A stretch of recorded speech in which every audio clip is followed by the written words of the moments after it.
OBC विद्यार्थियों के लिए घोषित किए गए छात्रावास के निर्माण के लिए ओबीसी संगठन ने चंद्रपुर के समाज कल्याण कार्यालय परिसर में मुक्काम आंदोलन शुरू किया। नजर डालते इस खबर पर।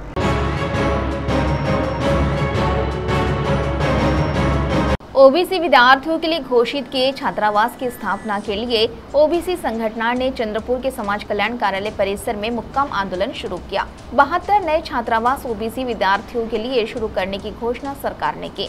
इस संबंध आदेश भी निकाले। उस मुताबिक विद्यार्थियों की ओर से प्रवेश आवेदन भी मंगवाए गए, लेकिन अभी तक ओबीसी विद्यार्थियों को छात्रावास उपलब्ध नहीं करा दिया गया, जिससे गरीब घर के बच्चे किराए पर रहते हैं, जिसके लिए मिले वह काम कर वह किराया भी देते हैं।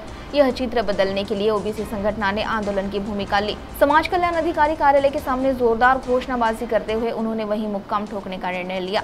जब तक जिले के विद्यार्थियों को छात्रावास नहीं मिलेगा तब तक मुक्काम यही कायम रहेगा, ऐसी भूमिका आंदोलनकारियों ने ली। तो आइए सुनते हैं इस संदर्भ में ओबीसी नेता अनिल डहाके ने अपनी प्रतिक्रिया देते हुए क्या कहा। 72 ओबीसी वसतिगृह सुरू करतो म्हणून सरकारने आदेश काढला। मार्च महिन्यामध्ये त्यांनी प्रक्रिया राबवली। आमच्या विद्यार्थ्यांना अर्ज मागितले, प्रत्येक कार्यालयाने निवड यादी लावली, परंतु प्रत्यक्ष आमच्या ओबीसी विद्यार्थ्यांना वसतिगृहात प्रवेश दिलेला नाही। हा आमच्या ओबीसी विद्यार्थ्यांची धोका आहे। एससी एसटी विद्यार्थ्यांचे हॉस्टेल सुरू झालेले आहेत आणि आमचा ओबीसी विद्यार्थी आजही ओबीसी वसतिगृहाच्या प्रतीक्षेत आहे। त्याला पार्ट टाइम जॉब करायला लागत आहेत, दवाखान्यात कोणी काम करत आहे, कोणी कॅटरिंग मध्ये काम करत आहेत आणि अशा पद्धतीने आमचा विद्यार्थी ग्रामीण भागातील विद्यार्थी आजही वसतिगृहापासून वंचित आहे। आणि अशा परिस्थितीमध्ये या स्पर्धेच्या युगामध्ये आमचा विद्यार्थी कसा टिकणार आहे आणि म्हणून सरकारला जॉब विचारण्यासाठी आमचं आंदोलन आहे। सरकार आम्हाला वारंवार सांगताय की आमचा डीएनए ओबीसीचा आहे। खरंच सरकारचा डीएनए जर ओबीसी असेल तर ओबीसी विद्यार्थ्यांच्या न्याय मागण्या त्यांनी मान्य केला पाहिजे।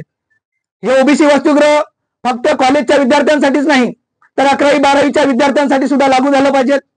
आधार योजना सुरू केलेली आहे, परंतु ती आधार योजना सुद्धा फक्त सिनियर कॉलेजसाठी आहे, ती कनिष्ठ महाविद्यालयीन विद्यार्थ्यांसाठी लागू झाली पाहिजे। या प्रमुख मागण्यासह या ठिकाणी आज आम्ही मुक्काम आंदोलन करतोय। आज आम्ही या ठिकाणी आमची बॅग्स घेऊन आलोय, आमचं सगळं सामान घेऊन आलोय। आम्ही या ठिकाणी कार्यालयामध्ये मुक्काम करणार आहे। पोलिसांनी आम्हाला या ठिकाणी अडवलेलं आहे, आम्हाला समोर जाऊ देत नाही आहेत।